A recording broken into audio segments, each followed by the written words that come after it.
Ny Lionsa Club International no andray an-tanana ny fikarakarana ny zaridaina etsy amin'ny Befoloha manomboka izao. Ny alarobia 7 aprily 7 arivo no nampahafantarana izany tamin'ny fomba ofisialy tamin'ny alalan'ny lanonana tsotra nefa nanana ny lanjany sady nitokanana raha teo ny tsangam-bato. Nanatrika izany ny ben'ny tanàna n'Antananarivo Lalora Valomanana.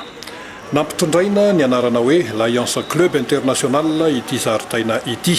Ny hevi-dehibe fonosiny dia ny hofamporisihana amponina Antananarivo mba handray andraikitra amin'ny fanatsarana ny tanàna. Ny fiadidiana ny tanàna n'Antananarivo raha teo dia misokatra amin'ny rehetra tsara sitrapo amin'ny fampandrosoana ny renivohitry Madagasikara na amin'ny lafininina na amin'ny lafininina.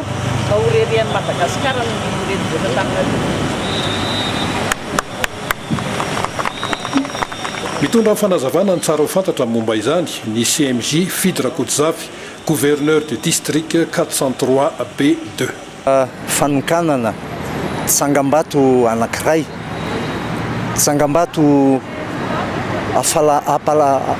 ampalalana ny rehetra fa ny tanàna n'Antananarivo sy ny Lions Club International dia afaka mifametanana tsara amin'ny fanatsarana tikatra tanàna iainantsika ity.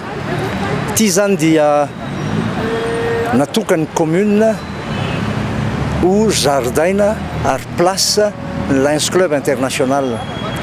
Takalony kosa dia hitanareo fa natsaraina le zaridaina ary manomboka androany dia izay ny tantana an'tia manatsara an'ity zaridaina ity manapaka mibozaka manondraka isan'andro.